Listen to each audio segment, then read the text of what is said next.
You will think a guy like The Rock has it all figured out, right? But just recently, Dwayne Johnson shared something most of us dads rarely admit. I was so busy taking care of everyone else and forgot to take care of myself. He said he felt lost as a father and drained as a man. And when I heard that, I thought, if someone like him can be in trouble, what about the rest of us? The dads juggling Zoom calls, school drop-offs, side hustles, and aging parents? Let's be real. Self-improvement as a parent is not just hard, it is a mental minefield. When we are told to hustle, to meditate, to be more present, to build a dream, but no one warns you how easy it is to burn out trying to get better. And if you ever felt like you are doing everything right and still feel, falling short, you are not alone. And this video is exactly what you have been looking for, because making the wrong moves in your self-improvement journey does not just feel bad or stall the progress. It drains your confidence. It stresses your marriage. It distances you from your kids. And worst of all, it convinces you that maybe you are not cut out for this growth thing. That could not be further from the truth. Here's the good news. It is not about doing more. It is about doing the right things and at the right time and with intention. So in this video, I'm breaking down the 5 most common mistakes parents, especially, making on their self-improvement journey and how to fix them so that you can show up for your family, your goals, and your legacy with less stress and more strength. Stick around, because also by the end, you will not just spot these problems, you will know exactly how to break free. Hey Legations, I am Dr. Suleiman Ijani. I am a certified life coach and founder of the Dad Puzzles movement, where we help parents build stronger families without burning out. And trust me, I am not here to add more guilt. I'm here to help you grow with grace. And if you ever felt like you're giving it your all but still falling short, you're not broken. You're just missing a few key shifts. Let's start with the one that is probably draining your tank the most. Mistake number 1, neglecting self-care. So you're juggling work, school pickups, dinner duty, and maybe even aging parents or relationship stress. You put yourself last because it feels noble. But here's the hard truth. Parenting from burnout leads to breakdown emotionally, mentally, and physically. There is a study in 2021 in the clinical psychological science which shows parental burnout is linked to higher stress hormones and emotional distancing and long-term health decline. You cannot pour from an empty cup.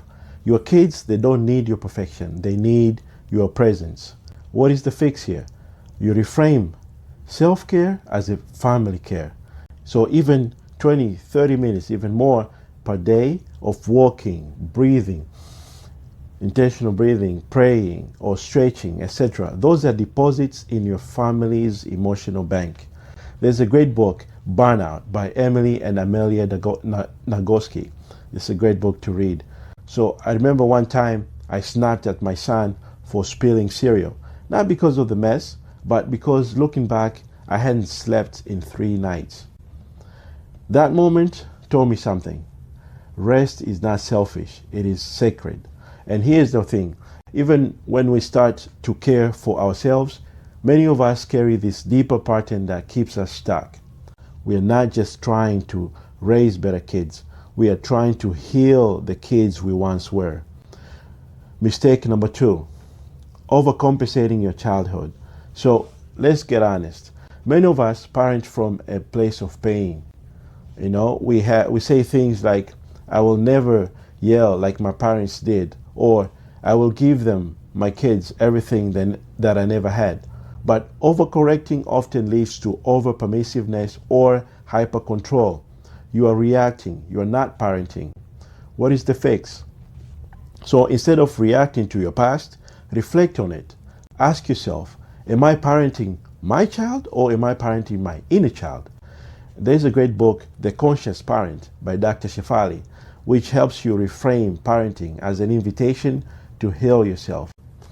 One dad in the community shared with me the story where he used to buy toys for his daughter every time he comes from a trip. And as the daughter grew up, she shared with him that, Dad, the most memorable time that I'm spending with you is really those dinner times, those, at the dinner table. Those moments for her was priceless. Not everything else. So we might think whatever I'm doing, is big deal, but you need to find out exactly what they like the most. That's the one you need. That's the part that you need to invest on. Capitalize on that. Okay? Now, here's the trap that we fall into once we start reflecting deeply. We start to become this perfect parent. We want to be this perfect parent.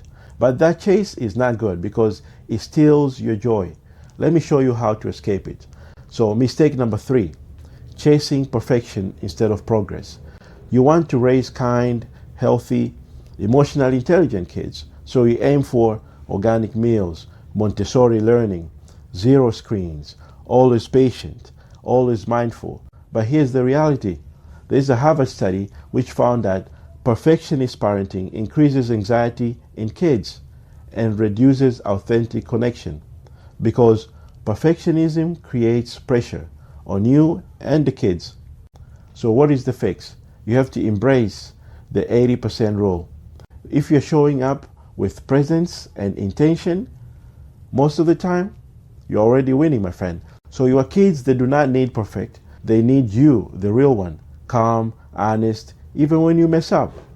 And there's a great book, The Gifts of Imperfect Parenting by Brené Brown. This is a great book. One mother in the community shared with me that the day she stopped, being this Pinterest parent, that was the very day that her son started hugging her more. Our kids take note. They know what time it is. But here's the wild part, guys. Even when we let go of perfection, we still snap. We yell, we guilt trip, we react. Why?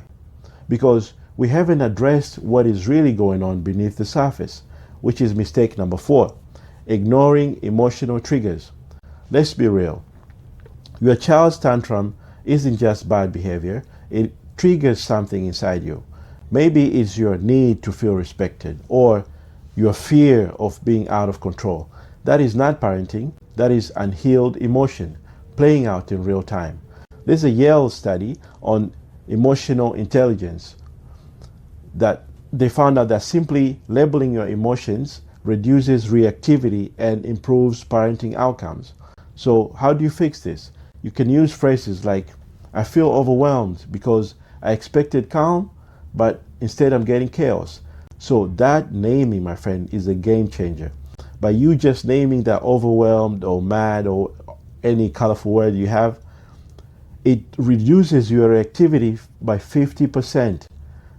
Big change, big deal, my friend. So there's a great book here also, Permission to Feel by Dr. Mark Brackett.